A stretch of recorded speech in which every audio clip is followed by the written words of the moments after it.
मोक्षमार्गस्य नेतारं भित्तारं कर्मभूभृतां ज्ञातारं विश्वतत्त्वानां वन्दे तद्गुणलब्धये। देखो, आज मैं आपको एक 1200 साल पहले हमारे आचार्य हुए सोमदेव सूरी, उन्होंने एक ग्रंथ लिखा है यशस तिलक चंपू। उसमें बहुत बढ़िया यशोधर महाराज का जीवन चरित्र है और संस्कृत साहित्य की एक बहुत उच्च कोटि की रचना है। कई जगह कलकत्ता यूनिवर्सिटी में, विदेशों में कोर्स में लगी हुई है। तो उसमें एक श्लोक लिखा है उच्चावच जन प्रायः समयोऽयं जिनेशिनां नैकस्मिन् पुरुषे तिष्ठेत् एकस्तंभ इवालयः। मेरे को ये श्लोक बहुत पसंद है और इस श्लोक का हिंदी में अर्थ ये है कि ये जैन धर्म एक ऐसे विशाल राजमहल के समान है जिसमें छोटे बड़े मझले अनेक तरह के हजारों लाखों खंबे लगे हैं, उन पे खड़ा है। ये एक खंबे पे नहीं खड़ा। तो कोई एक आदमी अहंकार मत करो और सबको जोड़ के चलो। जैसे कोई महल बने बड़ा तो उस महल में कुछ नीचे मजबूत खंबे चाहिए, लेकिन ऊपर तक देखो तो कोई छोटा खंबा, कोई बड़ा खंबा कोई टांड रोक रहा है, कोई छज्जा रोक रहा है, सब तरह के खंबे चाहिए और उन खंबों पे ये टिका है। ऐसे ही ये जो जैन धर्म है वो है। आदिनाथ भगवान ने असंख्य वर्ष पहले उसको इस धरती पर चलाया और आज तक हमारे पास वो चला आ गया सुरक्षित। दुनिया में कोई धर्म संप्रदाय चलते हैं तो 100, 200, 500 साल, 1000 साल टिकते नहीं हैं, ख़त्म हो जाते। सब थोड़े दिन में आउट ऑफ डेट, सब ख़त्म। दुनिया में कितने धर्म आए और ख़त्म हो गए, लेकिन जैन धर्म असंख्य वर्ष पहले आदिनाथ भगवान ने चलाया, लेकिन आज तक वैसा का वैसा ही। उनने जो अहिंसा कही तो आज तक अहिंसा जैन धर्म का प्राण है। उन्होंने जो अनेकांत कहा, स्यादवाद कहा, वही आज तक सबको मान्य है। छोटे मोटे मतभेद भले हो गए, लेकिन उनकी वजह से कोई बड़ा फर्क पड़ा नहीं है। और हमारे आचार्यों ने लिखा है कि तुम इसको समझो। ये बहुत इम्पोर्टेंट बात है कि तुम इसको समझो। जो इसको समझेगा वो तो धर्म की रक्षा कर लेगा, संभाल लेगा, और जो इसको नहीं समझेगा वो फिर नहीं संभाल पाएगा। तो कैसे करना, कैसे नहीं करना, तो उन्होंने बहुत बात कही। मैं कितनी बात इस बारे में कह सकता हूँ। मूल मुद्दा ये देखो, अपने को 2 काम करना है। सब शास्त्रों में लिखा है कि 2 काम करना है। एक आराधना, 2 प्रभावना। 2 काम करने, एक आराधना, एक प्रभाव। हमको एक तो अपना कल्याण करना है और एक कोई पात्र जीव, भव्य जीव हो तो उसको भी लाइन पे लगाना है। हमको भी किसी ने लगाया है ना। देखो, अच्छे गुरुजी होते हैं ना, हमने हमारे गुरुजी से कहा कि आपने हमको इतना पढ़ाया, अब हम आपको क्या दक्षिणा देवें बताओ चलते चलते। तो गुरुजी ने कहा तुम किसी को पढ़ाना, यही हमारी दक्षिणा है। हमने देखो, उनने ये नहीं कह देते कि कुछ दे दो, एक गिफ्ट दे दो, एक शॉल दे दो, कोई दे दो, तो दे दा के फ्री हो जाते, चाहे 1000, 10,000, 50 लाख, 2 लाख भी लगते तो लग जाते। लेकिन उनने क्या कहा कि मेरी दक्षिणा ये है कि जैसे मैंने तुमको पढ़ाया है ऐसे ही तुम भी किसी दूसरे को पढ़ाना। अपन दुनिया में भी कहते हैं ना, जैसे मान लो जैसे हमारे पहले बेटी हुई तो लोगों ने कहा, बोले साहब कर्जा उतरा, अपन किसी की बेटी लेके आए, अपन दूसरे को देने के लिए एक बेटी तैयार की। तो ये कहने का मतलब है कि देखो, एक हमारे ऊपर हमारे पूर्वजों का कर्जा है, हमको भी किसी ने धर्म के रास्ते पर लगाया है, तो वो धर्म के रास्ते पर हमको लगाया है तो हमको भी किसी न किसी को लगाना चाहिए। ऐसे कहते हैं ना, अपुत्रस्य गतिर्नास्ति, तो इसका क्या मतलब है? शास्त्रों में लिखा कि जिसके पुत्र नहीं हो उसकी गति नहीं होती। तो पूछा उनसे कि आपने तो कहा कि ब्रह्मचारी बहुत बढ़िया होता है और अब कह रहे हो कि पुत्र नहीं है, तो अरे बोले तुम मूर्ख समझे नहीं, ब्रह्मचारी होता है वो तो बहुत पवित्र होता है। हम ये जो पुत्र कह रहे हैं वो धर्म पुत्र की कह रहे हैं। ये धर्म पुत्र ब्रह्मचारी के भी हो सकता है। हमको जिसने रास्ते पर लगाया, किसी ने हमको, किसी ने कीचड़ में से निकाला, तो हमको भी कीचड़ में से दूसरे को, किसी को निकालना है।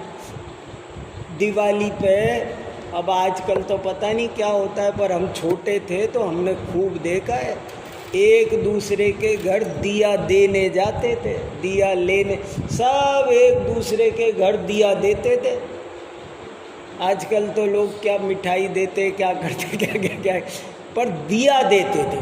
दिया हमने खूब दिया दिए हैं, लिए। दीपक से दीपक बढ़ता है, तो ज्ञान का प्रकाश है। तो कहने का मतलब ये है कि ये भी काम बहुत ज़्यादा ज़रूरी है। एक तो अपनी आत्मा का कल्याण, इसको अपन दूसरी भाषा में कहो तो आत्मानुभूति और तत्व प्रचार। हमको अपना भी कल्याण करना है और दूसरे को भी जोड़ के रखना है, क्योंकि हमारे पूर्वजों का हमारे ऊपर कितना उपकार है, हमारे पास कोई उसके शब्द नहीं है। उन्होंने हमको ऐसे मंदिर दिए, कैसे तूफानों से बचा करके हम लाए हैं, है ना, वो कश्ती को तूफान से निकाल के। तो ऐसे बहुत मुश्किल है ये बचाना, लेकिन उनने बचाया, हम तक लेके आए।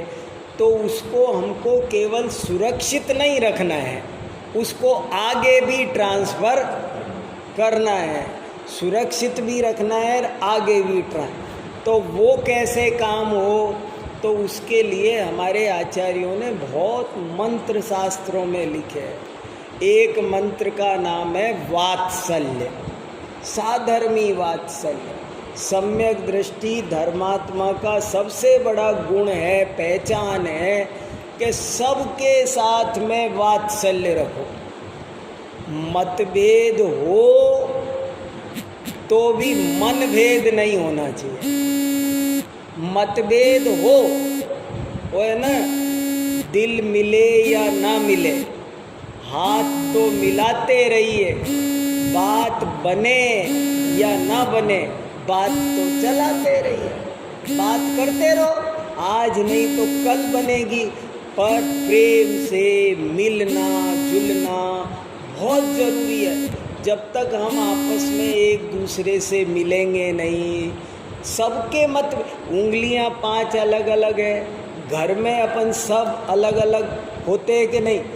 एक ही घर में एक आदमी तो पगड़ी बांधता है, दूसरा आदमी टोपी लगाता है, तीसरा आदमी टाई लगाता है, चौथा आदमी कुछ नहीं लगाता, और फिर भी चारों घर में रह रहे हैं कि नहीं रह रहे?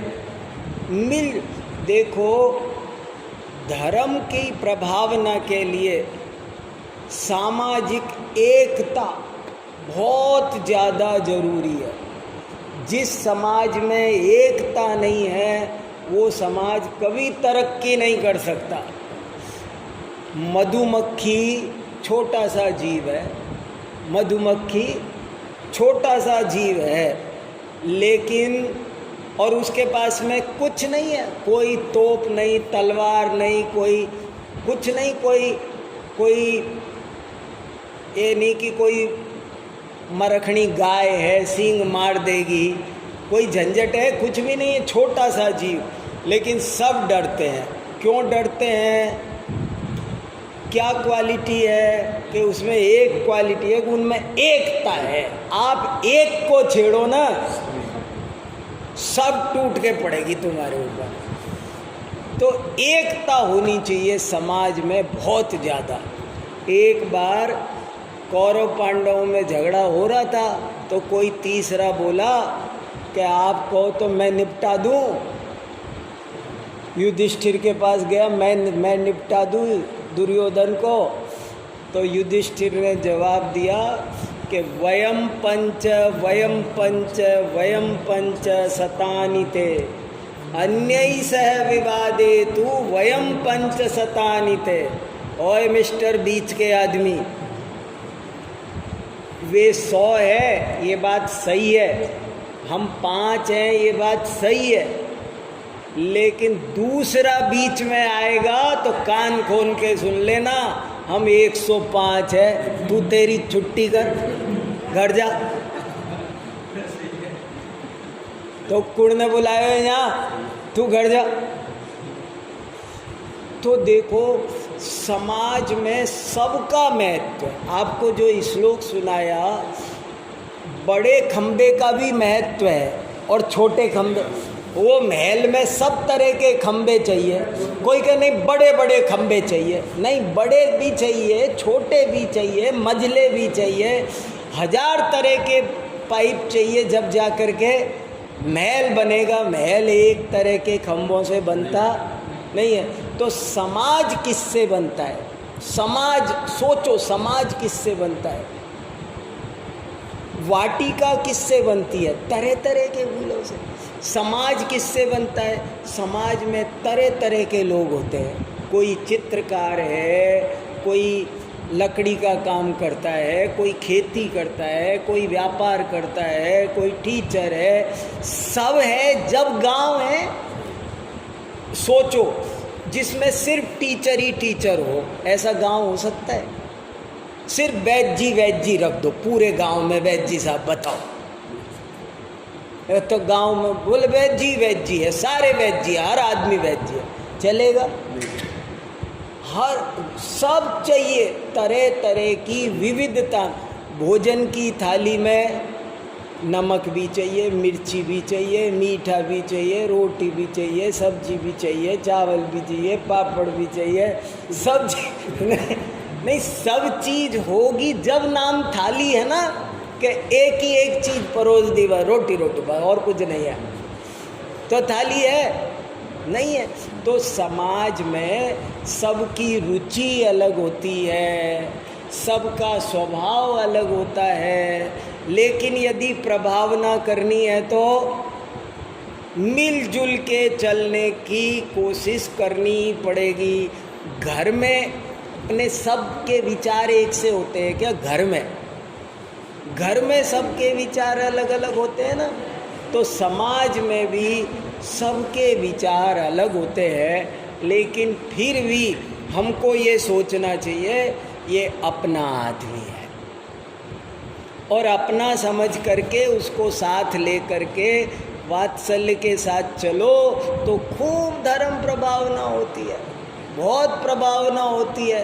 कितना भी फर्क हो, पर वो फर्क मतभेद मनभेद का कारण नहीं बनना चाहिए। कोई भी हो कैसे, अपनी समाज में जब भी कोई दिक्कत आती है, अपन लोगों की एक गलती हो जाती है, अपन उससे बोलना बंद कर देते, जय जिनेंद्र करना बंद कर दो, उसका बहिष्कार कर दो। मैं एक वाक्य बोलता रहता हूँ, परिष्कार करो पर बहिष्कार मत करो। सुधारो, परिष्कार करो पर बहिष्कार मत करो। अपन ने बहुत जरा सी बात के कारण, मुलायम सिंह यादव, एक दफ़े की सही घटना है, मैं आगरा में एक सभा में बैठा था, विद्यानंद जी महाराज की बहुत बड़ी सभा थी, कोई होंगे 25,000 आदमी। तो मुलायम सिंह यादव उस समय मुख्यमंत्री थे यूपी में। तो वो आए, तो उन्होंने भरी सभा में वहाँ पे बोला, देखो भाई, हम तो जैन हैं ओरिजिनल, कट्टर पक्के पुराने, नेमिनाथ के वंशज। नेमिनाथ भी क्या थे? यादव थे, तो हमारे घराने के थे, तो हम तो उनके वंशज हैं। लेकिन पता नहीं हमसे क्या छोटी मोटी गलती हुई कि आप लोगों ने हमारा बहिष्कार कर दिया। छोटी छोटी बात पे बहिष्कार कर देते हैं ना, जरा सी बात पे। जैसे मान लो किसी के घर में आलू नहीं खाया जाता और कोई एक बच्चा खा ले, तो कोई घर का आदमी इतना कट्टर होता है, तू निकल जा घर से बाहर, तू घर में कलंक है। तो हम ऐसे नाराज होके उसको निकाल देते हैं, और निकाल देते हैं, उसका क्या फल होता है कि अब तो उसने एक दिन खाया, चोरी छुपे खाया, अब तुमने निकाल दिया, अब तो आज़ाद है, अब तो रोज खाएगा, अब कब सुधरेगा। इसलिए कभी भी किसी को ठुकराओ मत ठुकराओ, गले लगाओ, धर्म सिखाओ। समाज में धर्म प्रभावना कौन कर सकता है? जो आदमी हमेशा सुई धागे का काम करे, कैंची का काम करने वाला कभी भी धर्म का प्रचार प्रसार प्रभावना। दो तरह के लोग दुनिया में होते हैं, एक तो जहाँ बैठे वहीं कैंची जैसे कतर कतर, वैश्योय वैश्योय वैश्योय, वहाँ में यह कमी है, वहाँ में यह कमी है, वो काटता फिरेगा। और एक आदमी होता है सुई धागे जैसा, जहाँ बैठेगा वहाँ, अरे भाई कोई बात नहीं, आदमी में कमी हो ही करे, आपन में कौन के। तो ऐसे धर्म प्रभावना करना हो तो जोड़ना, मिलना, पूर्वजों के उपकारों का स्मरण करो कि उनने हमारे ऊपर कितने उपकार किए, क्या हमको साधन दिए, क्या हमको ज्ञान दिया, और ये ज्ञान हमको भी अपना भी कल्याण करना है और अपने को आने वाले लोगों तक भी, आने वाली पीढ़ी को भी ये प्रेम से ट्रांसफ़र करना है। इसलिए बहुत मिलजुल के वात्सल्य, सधर्मी सो गोवच्छ प्रीत, गाय के जैसे गाय के बछड़े को गाय प्यार करती है, आदमी का उदाहरण नहीं दिया, गाय का दिया। क्यों? कि आदमी प्रेम करता है, बच्चे पालता है, तो बुढ़ापा में काम आएगा, पर गाय को, गाय बछड़े को क्यों से प्यार कर रही है, गाय क्यों रक्षा कर रही है? पता है ये बुढ़ापे में काम आने वाला ये काम है, कहाँ, फिर भी निस्वार्थ भाव से। तो ऐसे अच्छा मन रखो। देखो, मन अच्छा रहेगा वो धर्मात्मा है। और कोई भी कसाई करो, कोई भी गंदगी मन में रखो, तो किसी का बुरा हो या ना हो, अपना बुरा होता है ये समझो। अपन कसाई रखेंगे, मैं कपट करूं, गंदे भाव रखूं, किसी का बुरा सोचूं, तो दूसरे का बुरा तो होगा या नहीं, लेकिन मेरा बुरा। मैं एक बात और कहता रहता हूं, बहुत 2 मिनट में पूरी करता हूं, आपका टाइम हो रहा, कि देखो ये बताओ, गाली देने वाला फायदे में है कि गाली सुनने वाला? कितनी बड़ी बात है। अब ये समझ होनी चाहिए, जरा सी समझ का खेल है। नहीं तो दुनिया तो ये समझती है, अरे तूने कहीं चूड़ी पहन रखी, सुनर आगो, एक की जगह 10 सुना तो अगो। कोई पूछो तो वो यही सलाह दे, अरे भाई 10 सुना रहा तो। अब थोड़ा तसल्ली से, ठंडे दिमाग से अपना नफ़ा टोटा सोचो। ये सोचो कि समझ लो मैंने इसको, चेतन को गाली दी, तो अब क्या होगा? फायदे में कौन, नुकसान में कौन? सोचो। अब कोई तो ये कहेगा चेतन मूर्ख है, गाली सुन के रह गया, उनने 4 गाली दी और कुछ नहीं बोला। देखो, अरे समझदार होगा तो समझ जाएगा कि गाली जिसने दी है उसने तो कर्म बांधे हैं, और जिसने गाली सुनी है उसने कर्म काटे हैं। इसको गाली क्यों पड़ी? कोई न कोई इसके ऐसा अशुभ कर्म बंधा हुआ था पहले कि उसकी वजह से आज इसको गाली सुननी पड़ी है। तो इसने तो सुन ली आज वो गाली, तो इसके तो कर्म कट गए, इसका तो कर्जा खत्म, साफ मामला, इसके तो चुक गए, ये तो खाता खाली। और मैंने क्या किया? मैंने नए घोर कर्म बांध लिए। किसी को बद्दुआ दो ना, तो बद्दुआ देने वाले के बहुत पाप लगता है। ये बहुत सारे आते हैं ना, उसको सांप दे दिया, ये दे दिया, तो होता होगा किसी का पाप कर्म का उदय होगा तो सांप से उसका भी बुरा होता होगा। लेकिन सांप देने वाले ऋषि पतन हो, दुर्वासा ऋषि क्यों बदनाम हुए? दुर्वासा ऋषि उतने महान ऋषि नहीं, क्यों? क्योंकि जिसको जाए उसको सांप दे देते थे। सांप देने वाला तो पहले मिट, हमारे यहाँ है ना वो पुतला निकला द्विपायन मुनि से, तो भले द्वारिका जलाया लेकिन खुद को भी तो जला दिया ना।